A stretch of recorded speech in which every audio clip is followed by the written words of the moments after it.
The stars burned coldly in the darkness of space, indifferent to the desperate battle happening below them.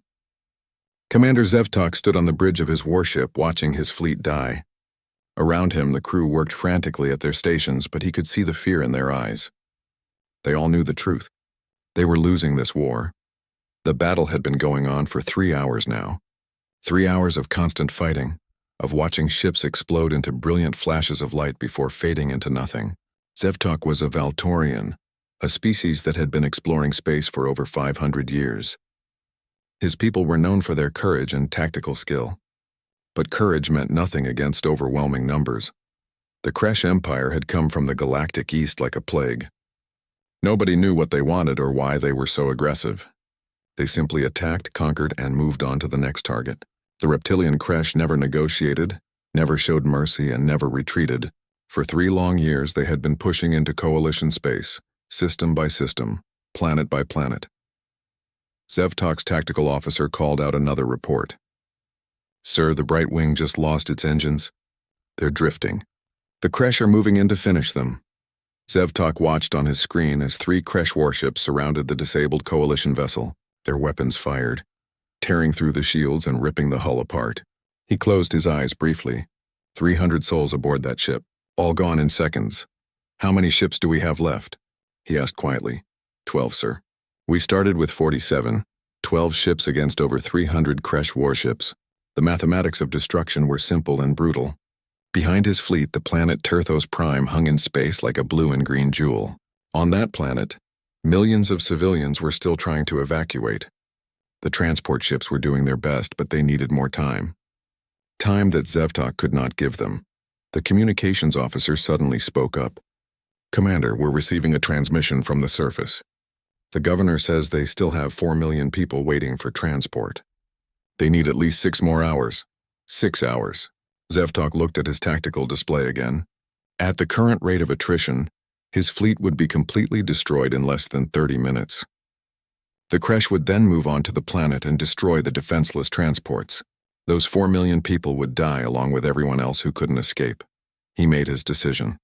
"Open a channel on all frequencies. Emergency broadcast maximum power." "Channel open, sir." Zevtok took a deep breath and began to speak. "This is Commander Zevtok of the Valtorian Defense Fleet, broadcasting on all frequencies to anyone who can hear this message. We are in the Helios sector, defending the colony world of Terthos Prime. The Kresh Empire is attacking us with overwhelming force. We are outnumbered, outgunned, and we are losing. Millions of civilians are trapped on the planet below waiting for evacuation. If there is any species out there, any civilization that believes in helping those who cannot help themselves, we beg you to come to our aid. We have perhaps 6 hours before all is lost. Please, if anyone can hear this, we need help." He closed the channel and sat back in his chair. Around him, the bridge crew was silent. They all knew what that message meant. It was an admission of defeat, a plea for salvation from unknown saviors who might not even exist. "Do you think anyone will answer?" his tactical officer asked quietly. "I don't know," Zevtok admitted, "but I had to try." Far away, beyond the reach of any conventional sensor, the transmission traveled through space at the speed of light. It passed through empty systems by dead planets and dying stars, carrying its desperate plea into the void. And somewhere in that void, someone was listening. The message reached Earth's Deep Space Monitoring Station 47 minutes after it was sent. The station was a small facility, hidden in the darkness beyond Neptune's orbit, equipped with the most sensitive listening equipment humanity had ever built. Its purpose was simple: listen to the galaxy and learn. The technician on duty that shift was named Paul Harris. He was young, barely 25, and he had taken the job because it was quiet and paid well. Most days he monitored background radiation and logged the occasional alien broadcast. Nothing exciting ever happened out here, until now. Paul listened to the translated message 3 times, his hands shaking slightly as he worked the controls. This wasn't a routine transmission. This was a cry for help, and it was coming from a species that was about to be wiped out. He immediately sent the message up the chain of command, flagging it as Priority 1. Within minutes, the message had reached the highest levels of Earth's government. Admiral Jack Morrison was in a meeting when his assistant interrupted him, something she never did unless it was an emergency. He read the translated message on his tablet. and his expression grew serious. Me, President Hayes, immediately, he said. The emergency. Council meeting was held in the secure situation. Room beneath the White House. President. Linda Hayes sat at the head of the table with Admiral Morrison on her right. Around them were the heads of Earth's military branches, intelligence services, and diplomatic corps. The message from Commander Zevtok played through speakers, the desperation clear in the alien's voice even through the translation. What do we know about this situation? President Hayes asked. Admiral Morrison pulled up a holographic display showing the Helios sector. We've been monitoring the war between the Kresh Empire and the Valtorian Coalition for the past 14 months. The Kresh are highly aggressive, expansionist, and they don't take prisoners. They've conquered 18 systems so far, and they've killed billions in the process. And the Coalition? The President asked. The Valtorians and their allies are decent people, as far as we can tell. Democratic governments, respect for individual rights, generally peaceful until the Kresh invaded. They've been fighting a defensive war, but they're losing badly. Defense Secretary Karen Wright spoke up. Madam President, with all respect, this isn't our fight. We've only had faster-than-light travel for 2 years. We're still exploring our local region of space. Getting involved in an alien war could be disastrous. It could also be the right thing to do, countered Admiral Morrison. We've been watching the Kresh commit genocide after genocide. We have the military capability to intervene. The question is whether we have the moral courage to do so. The room fell silent. Everyone knew what was at stake. This would be humanity's first major action on the galactic stage. Whatever they decided would set the precedent for how Earth interacted with alien civilizations. President Hayes looked around the table, meeting each person's eyes. I didn't run for this office to watch genocide happen and do nothing about it. Admiral Morrison, how quickly can we deploy a response force? Morrison didn't hesitate. The 3rd Expeditionary Fleet is currently assembled at the Neptune rally point. 12 carrier groups, over 200 ships total. We can have them moving within the hour. What are our chances of success? Unknown, Madam President. We've never fought the Kresh. But our weapons technology is different from anything in the known galaxy. We favor kinetic projectiles and missiles over energy weapons. If the Kresh shields are calibrated for energy weapons like Coalition technology, our weapons might be surprisingly effective. The President nodded slowly. And if we lose? Then we lose, Morrison said simply. But at least we'll have tried. President Hayes stood up and everyone else rose with her. Give the order, Admiral. Deploy the 3rd Fleet to the Helios sector. Rules of engagement are to protect Coalition forces and eliminate Kresh military capability. Make it clear that Earth will not stand by while innocents are slaughtered. Yes, Madam President. As the meeting broke up, Morrison headed directly to the communications center. He opened a secure channel to the UES Vengeance, his flagship currently in orbit around Neptune. Captain Dan Cooper's face appeared on the screen. Dan, we have a mission. Emergency deployment, maximum priority. I'll alert the fleet, sir. What's the target? We're going to war, Dan, real war against an alien empire. Gather all carrier group commanders for a briefing in 30 minutes. We jump to the Helios sector in 1 hour. Dan's expression didn't change, but Morrison could see the intensity in his eyes. Understood, sir. We'll be ready. Across the 3rd Expeditionary Fleet, alarms began to sound. Ships that had been on standby suddenly came alive with activity. Crews rushed to their stations, weapon systems powered up, and fighters were prepped for immediate launch. This was what they had trained for. What humanity had been preparing for since achieving faster-than-light travel. First contact had been peaceful, but everyone knew that eventually, humanity would face a hostile alien species. That day had arrived. On the UES Defiance, Captain Dan Cooper walked onto his bridge and was greeted by his executive officer, Lieutenant Kate Miller. She handed him a tablet with the mission briefing. The Helios sector is 4 light-years from here, she said. With our slipspace drives, we can make it in about 4 hours. And the enemy? Kresh Empire. Over 300 warships in the sector, currently overwhelming a coalition defense force. Intel suggests they're aggressive, tactically competent, and completely ruthless. Dan read through the briefing carefully. The Kresh ships were larger than human vessels on average, but their weapons technology seemed... The jump through slipspace was always disorienting, even for experienced crews. Reality seemed to bend and twist around the ship, colors shifting into spectrums that human eyes weren't designed to see.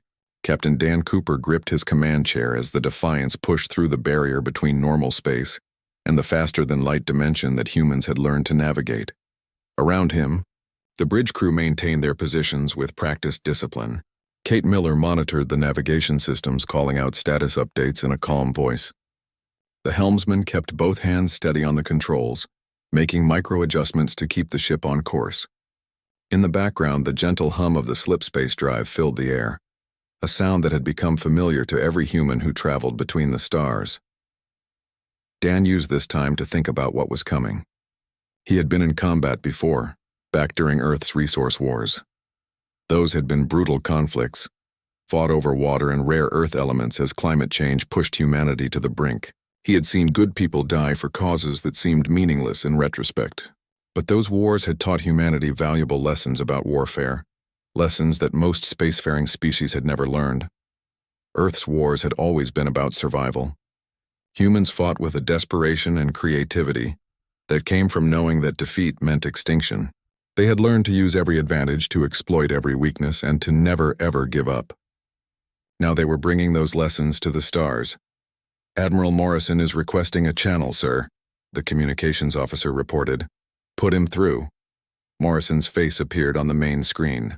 Behind him, Dan could see the busy bridge of the Vengeance, the fleet's largest carrier. "Dan, how's your ship holding up?" "All systems green, Admiral.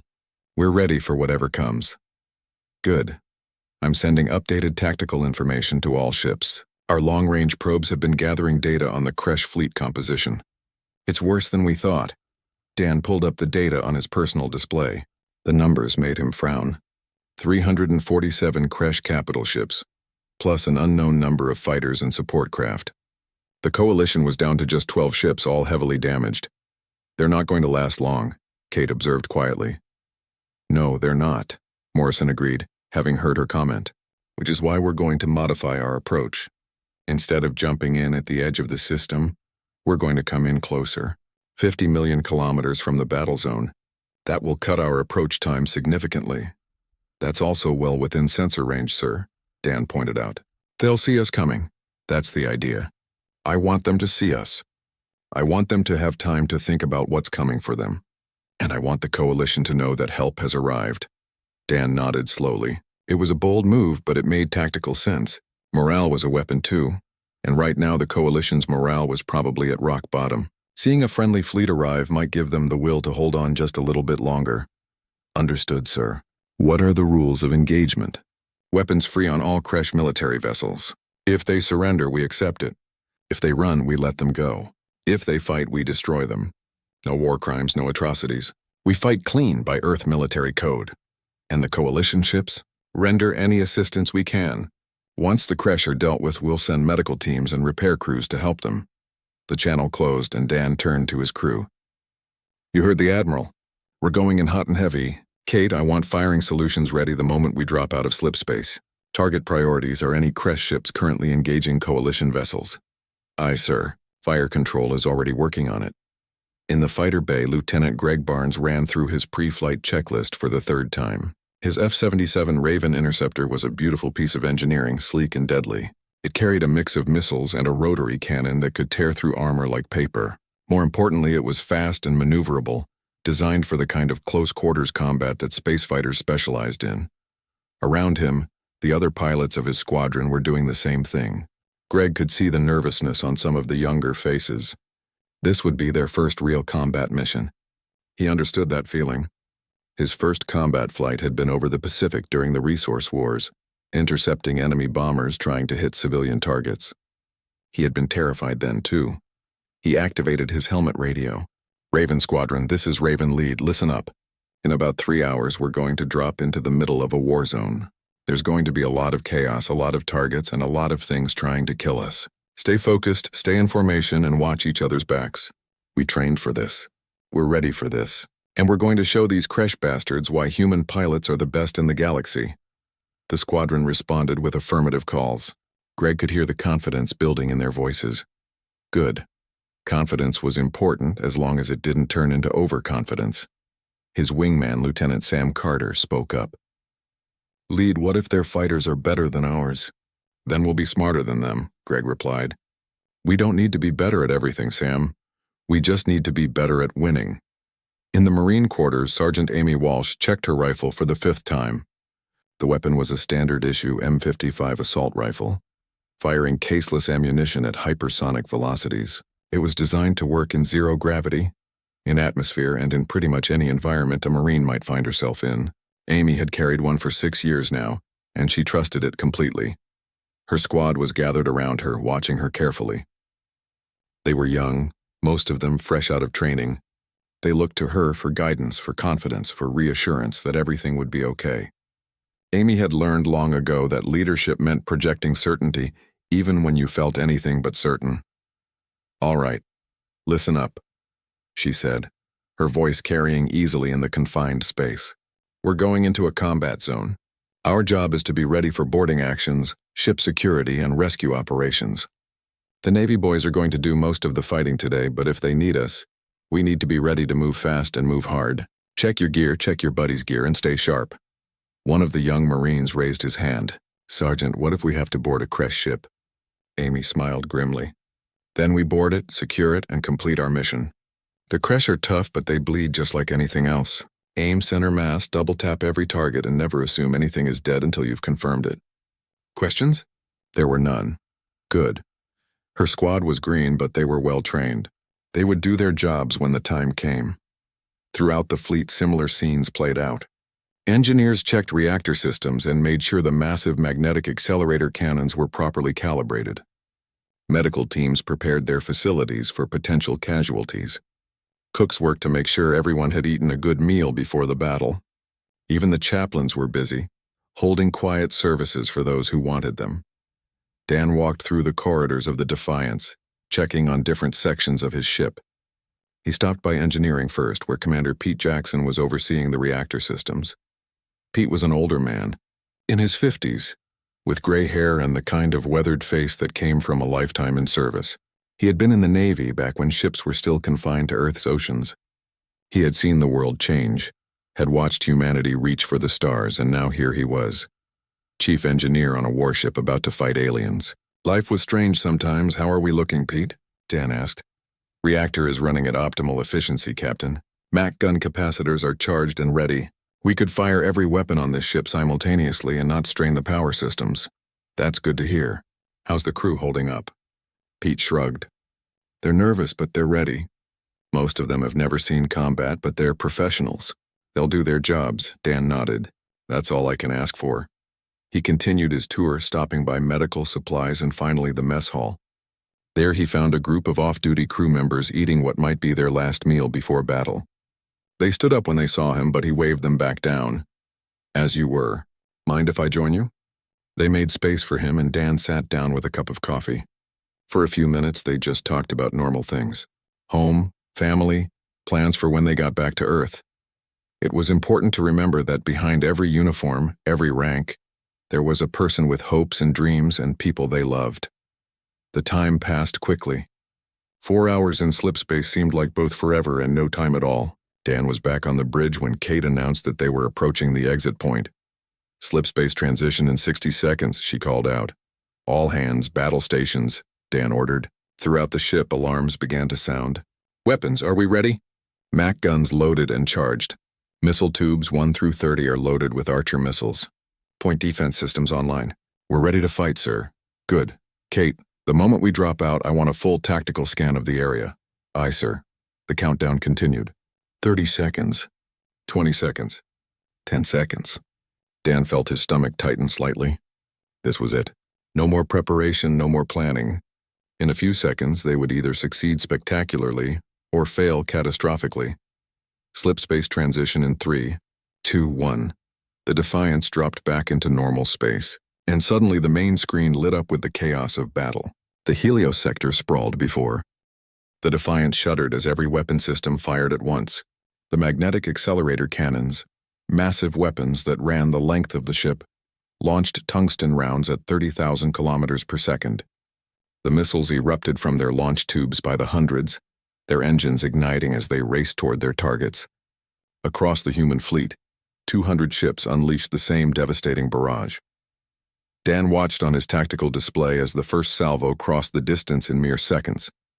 The Kresh had expected energy weapons, the kind that the Coalition used. Their shields were calibrated to deflect plasma bolts and particle beams. They were not prepared for solid metal traveling at a significant fraction of light speed.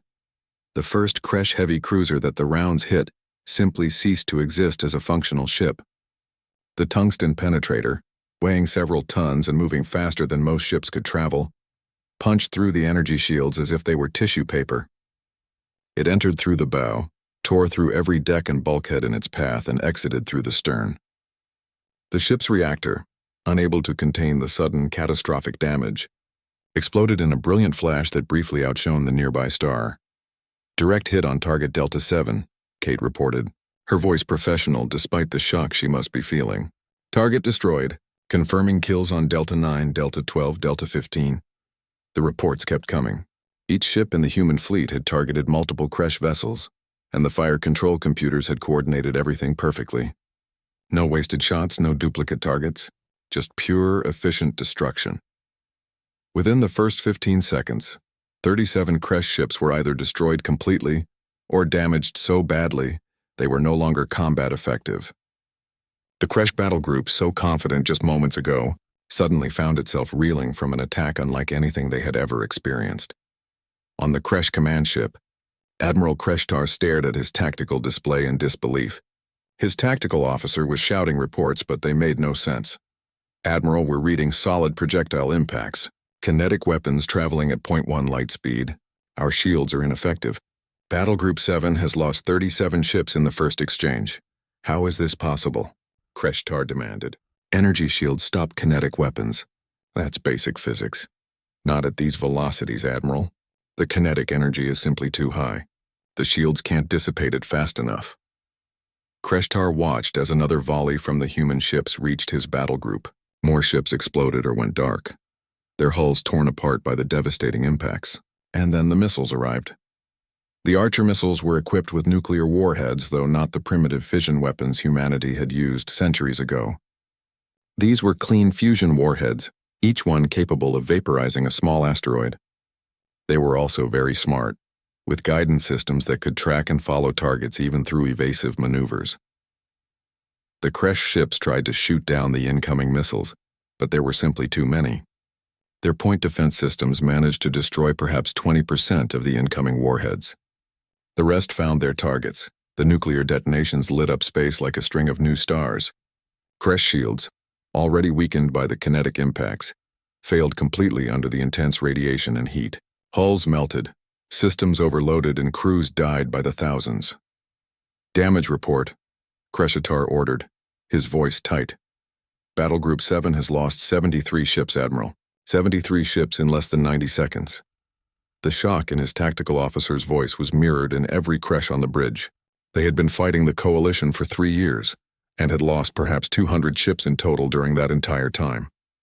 These newcomers had destroyed almost 100 ships in their opening salvo. "Return fire," Kreshtar commanded. "All ships target the enemy vessels. Destroy them." The remaining Kresh ships in Battle Group 7 began firing back. Plasma lances, superheated bolts of matter that could melt through armor, particle beams that could disrupt molecular bonds, missiles of their own, less sophisticated than the human weapons but still deadly. A storm of fire reached across space toward the human fleet. The human shields flickered as they absorbed the incoming energy. Some shots got through, scoring hits on armor plating. But the humans had learned from centuries of warfare on Earth. Their ships were built tough with multiple layers of defense. Ceramic titanium composite armor absorbed the heat and distributed it across the hull. Whipple shields caught the smaller projectiles. And the electronic warfare systems worked overtime to confuse enemy targeting. "Damage report," Dan requested calmly. "Minor hits on decks 7 through 9. Armor held. No penetration. Casualties reported as 0, Kate responded. "Return fire. All weapons." The Defiance fired again and the massacre continued. The Kresh ships were dying so fast that Kate could barely keep count. Every 5 seconds, another Kresh vessel exploded or went dead in space. The human fire control systems were ruthlessly efficient, prioritizing targets and ensuring that every shot counted. Lieutenant Greg Barnes had been watching the opening exchange from his fighter cockpit. The launch bay was still sealed, waiting for the order to deploy fighters. But Greg could see everything on his tactical display, And what he saw was incredible. The human fleet was destroying the Kresh at a rate that seemed impossible. It wasn't even a battle. It was an execution. All fighters prepare for launch, came the order from flight control. Enemy fighter screen detected moving to intercept. We're going to clear them out. Greg felt a surge of adrenaline. Finally, something for the fighters to do. Raven Squadron sound off. One by one, his pilots reported ready. Greg ran through his final checks, making sure his weapons were armed and his systems were functioning. The canopy display showed his missiles ready, his cannon loaded, and his ship in perfect condition. All fighters, you are cleared for launch. Good hunting. The launch bay doors opened, and suddenly Greg was accelerating into the void. His fighter shot out of the Defiance like a bullet, the acceleration pressing him back into his seat despite the inertial dampeners. Around him, dozens of other fighters launched from the human ships, forming up into squadrons. Raven Squadron, form on me, Greg ordered. We're going after that fighter group at bearing 090. The squadron moved together, 12 fighters in perfect formation. Ahead of them, Greg could see the Kresh fighters approaching. They looked like insects, all angles and sharp edges, with weapons pods mounted on stubby wings. Remember your training, Greg said calmly. We fight smart, not fancy. Pick your targets, take your shots, and support each other. The distance closed rapidly. At 50 kilometers, Greg designated 4 Kresh fighters as targets for his squadron. Raven 2 through 4, take the left pair. 5 through 7, take the right pair. 8 through 12, cover us and engage targets of opportunity. Fox 3 was the call sign for missile launch. Greg's fighter rippled as 4 missiles dropped from their racks and ignited. Around him, his pilots did the same. 16 missiles streaked toward 8 targets. The Kresh fighters tried to evade, throwing themselves into wild maneuvers. They were fast and agile, but the human missiles were faster. They tracked every movement. Their guidance systems locked onto the heat signatures and electromagnetic emissions of the enemy fighters. 3 Kresh fighters exploded almost simultaneously as missiles found them. 2 more took damage but kept flying, trailing atmosphere and debris. The survivors tried to return fire, but Greg's squadron was already moving, breaking formation and reforming in a different pattern. Stay focused, Greg commanded. Don't pursue damaged targets. Move to the next group. This was the difference between human pilots and most others in the galaxy. Humans had been flying combat aircraft for over a century on Earth. They had developed tactics through trial and error, through countless battles and wars. They knew how to work together, how to maximize their effectiveness, and how to survive. The Kresh fighters fought bravely, but bravery wasn't enough. They were used to fighting coalition pilots who engaged in one-on-one duels, testing skill against skill. The humans didn't duel. They swarmed, coordinated, and overwhelmed. 4 human fighters would gang up on 1 Kresh fighter, hitting it from multiple angles until it went down. Then they would move to the next target. Within 5 minutes, the Kresh fighter screen was decimated. Greg's squadron alone had destroyed 23 enemy fighters, losing none of their own. Across the battle space, the story was the same. Human fighters were clearing space of enemy craft with brutal efficiency. Raven lead, this is Defiance Actual. Dan's voice came over Greg's radio. Good work out there. Return to base and rearm. We're going to need you for the next phase. Roger that, Defiance. Raven Squadron, form up and return to base. As Greg guided his fighter back toward the Defiance, he looked at the tactical display showing the larger battle. Of the 100 Kresh ships that had come to attack the human fleet, only 11 were still capable of fighting. The rest were destroyed, disabled, or fleeing. The entire engagement had lasted less than 4 minutes. 4 minutes. 100 ships reduced to scrap in 4 minutes. On the bridge of the Defiance, Dan was having similar thoughts. He had expected a tough fight, expected to lose ships and take casualties. The human fleet tore through the Kresh formation like a storm. Dan watched from the Defiance's bridge as the tactical display updated with each passing second. Red markers representing Kresh ships blinked out one after another, replaced by gray markers indicating debris fields or crippled hulks. Target Alpha 3 destroyed. Target Alpha 7 disabled. Target Alpha 11 showing catastrophic damage, Kate reported in a steady stream. Her fingers moved across her console, updating targeting priorities and coordinating with the other ships in the fleet. The Kresh were trying to fight back. Their ships returned fire with everything they had, filling space with energy beams and missiles. Some shots found their marks, hitting human shields and armor. The Defiance took a direct hit from a Kresh plasma lance, the weapon burning through 2 meters of armor plating before the damage control team sealed the breach. Damage control team to Deck 12, Section 7. Dan ordered. Kate, how many ships have we lost? None, sir. We have damage across the fleet, but no losses. 3 destroyers have taken heavy hits and are falling back for repairs. The rest of the fleet is still combat effective. No losses. Dan let that sink in for a moment. The Kresh had thrown over 300 ships at them, and the human fleet had not lost a single vessel. This wasn't just a victory. This was dominance. Sir, I'm detecting changes in the Kresh formation, Kate said suddenly. Multiple ships are breaking off and attempting to retreat. Dan pulled up the tactical view. Sure enough, dozens of Kresh ships were peeling away from the battle, their engines burning hot as they tried to escape. The discipline and coordination of the Kresh fleet was breaking down. They had gone from confident conquerors to a panicked mob in less than 10 minutes. All ships, pursuit protocols. Admiral Morrison commanded. We're not letting them regroup. Any ship that runs gets hunted down. The human fleet split into smaller task forces, each one chasing down clusters of fleeing Kresh ships. The Defiance led a group of 5 cruisers after a squadron of Kresh vessels trying to reach the edge of the system.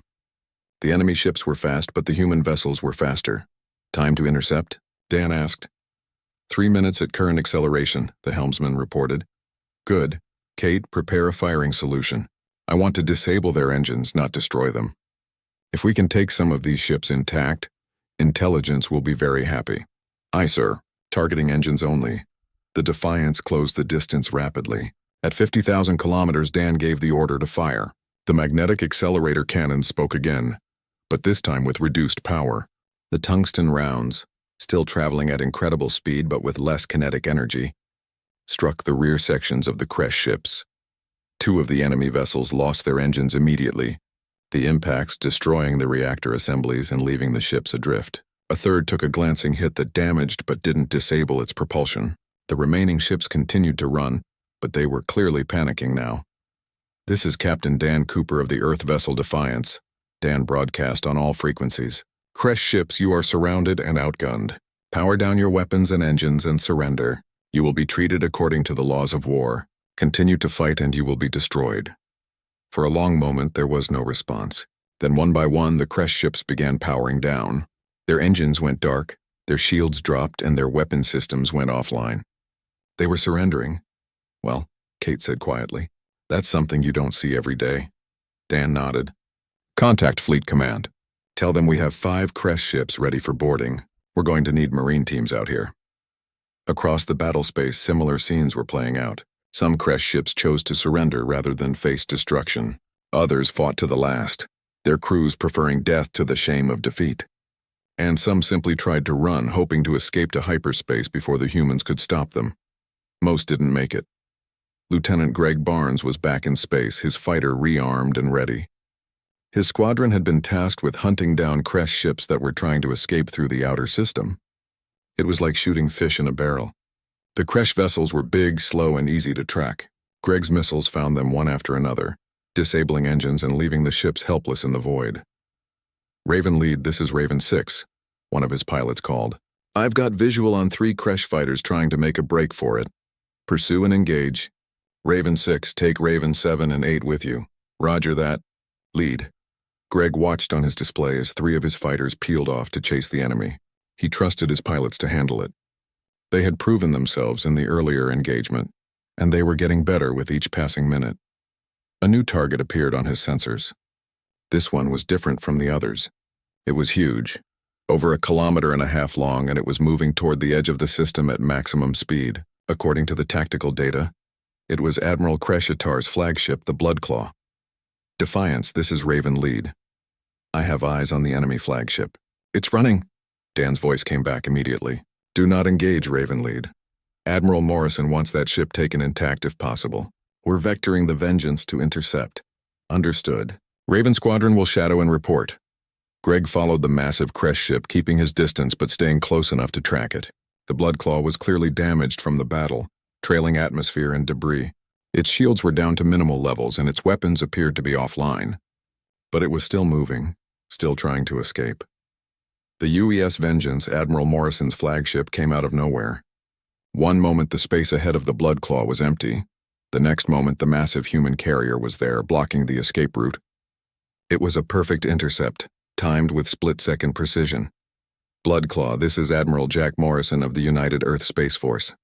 You are surrounded, and your fleet is destroyed. Power down your vessel immediately and prepare to be boarded. You have 60 seconds to comply. On the bridge of the Bloodclaw, Admiral Kresh sat in his command chair, his scales pale with shock. His fleet was gone. Over 300 ships, the pride of the Kresh Empire, reduced to floating wreckage in less than 20 minutes. And now the humans wanted him to surrender. The word was poison to a Kresh warrior. His species had conquered 18 systems through strength and ruthlessness. They did not surrender. They did not bow to anyone. But looking at the tactical display, seeing the dozens of human ships surrounding his crippled flagship, Kresh knew he had no choice. His weapons were offline, his shields were failing, and his crew was exhausted. If he refused to surrender, the humans would simply destroy his ship, and everyone aboard would die. For the first time in his military career, Kresh made the only logical choice available to him. Power down all systems, he ordered quietly. Prepare to be boarded. His bridge crew stared at him in shock.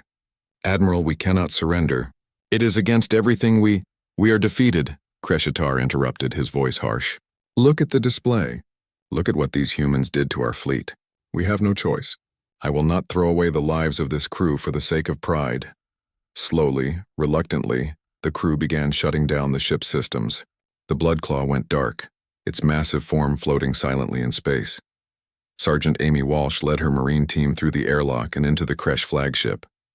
They moved cautiously, weapons ready, scanning for threats.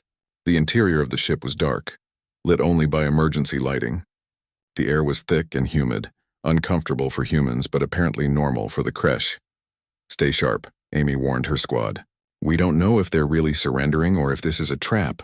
They moved deeper into the ship, following the layout provided by the fleet's intelligence section. Around them, they could see Kresh crew members standing in the corridors, their weapons laid down at their feet. The reptilian aliens watched the humans with a mixture of fear and curiosity. One Kresh, larger than the others and wearing what appeared to be an officer's uniform, stepped forward. He made a gesture that the translator AI identified as a sign of respect. I am Captain Thalrek, second in command of this vessel. Admiral Kresh awaits you on the bridge. Please follow me. Amy nodded, keeping her rifle trained on the Kresh officer. Lead the way, but keep your hands where we can see them. They followed Thalrek through the ship's corridors, passing groups of Kresh crew members who watched them with wary eyes. Amy could feel the tension in the air. These beings had been fighting for 3 years, conquering everything in their path. Now they were defeated, and they didn't know how to process it. The bridge of the Bloodclaw was impressive, a large circular room filled with command stations and tactical displays. In the center sat Admiral Kresh, still in his command chair. He looked old and tired, his scales dull with exhaustion. I am Admiral Kresh, he said through the translator. I surrender myself and my ship to you. What are your terms? Amy wasn't authorized to negotiate surrender terms, but she knew the basics. You and your crew will be taken into custody. You will be treated according to the laws of war as practiced by Earth.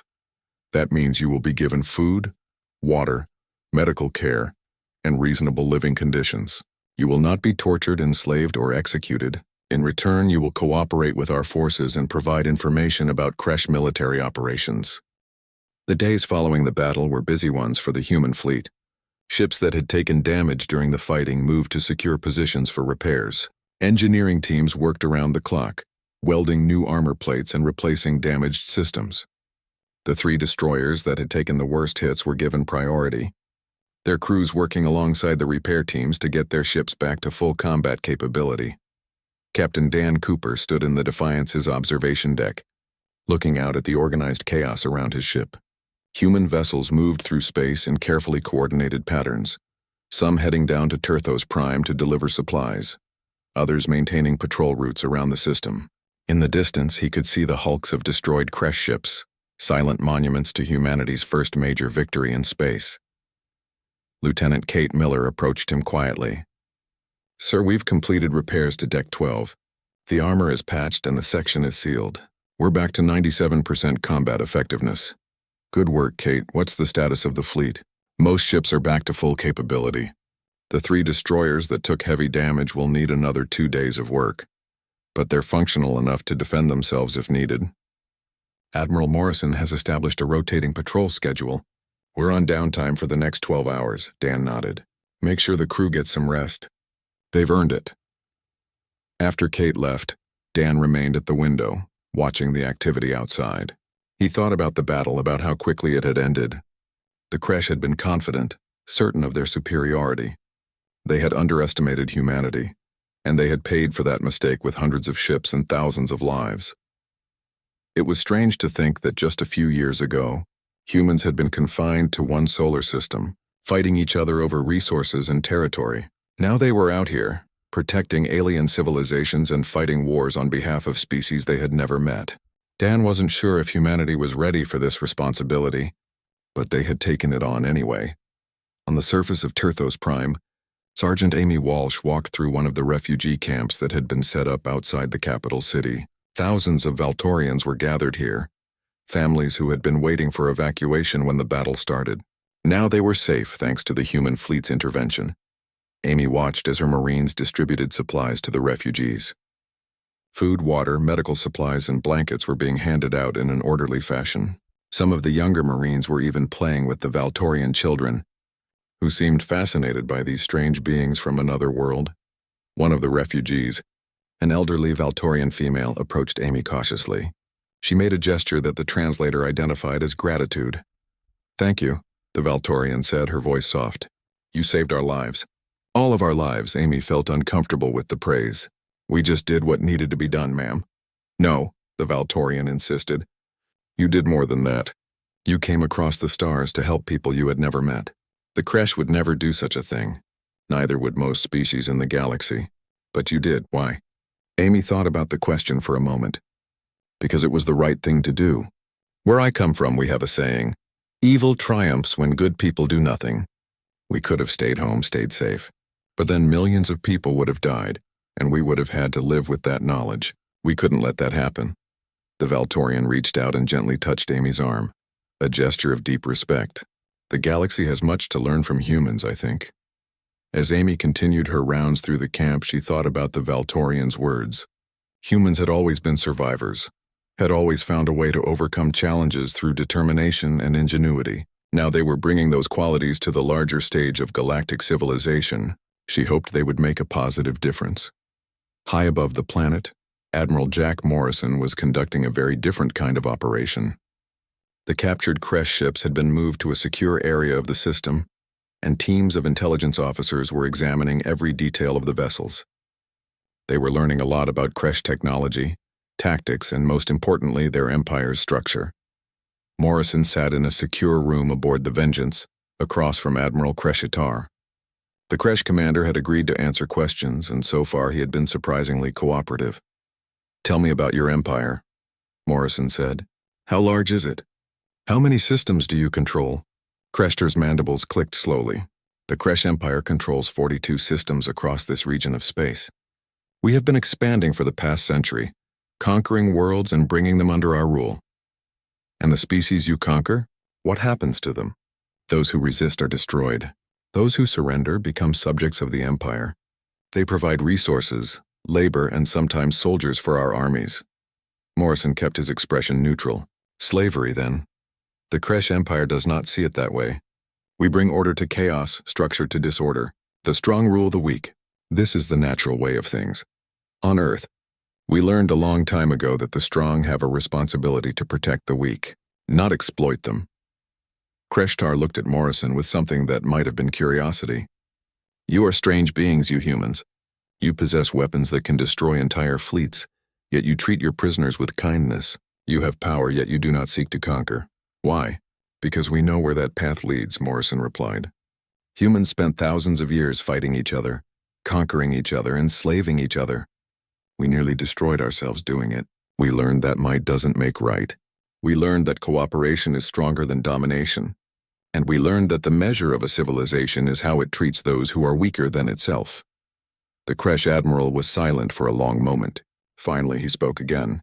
What will happen to me and my crew? You'll be held as prisoners of war until this conflict is resolved. You'll be given decent living conditions and fair treatment. Eventually, you'll probably be returned to your empire as part of a peace agreement. You would return us? After we tried to destroy you? That's how civilized species conduct themselves, Admiral. We're not interested in revenge. We're interested in peace. Kresh shook his head slowly. The Kresh Empire will not make peace easily. You have humiliated us.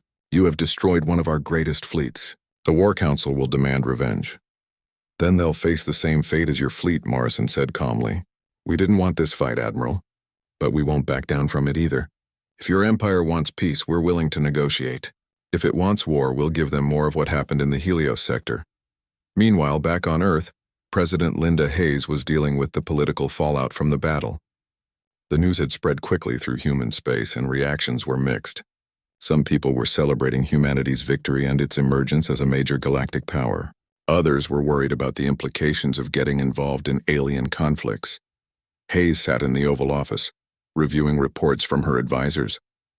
The military analysis was clear.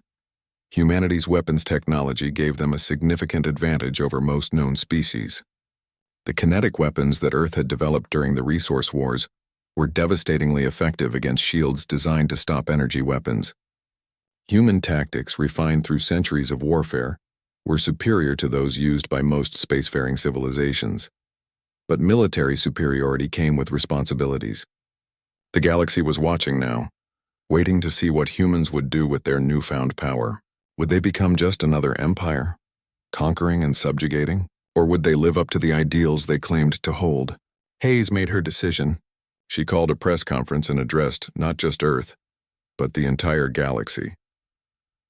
3 days ago, the United Earth Space Force responded to a distress call from the Valtorian Coalition. They were under attack by the Kresh Empire, facing overwhelming odds and certain destruction.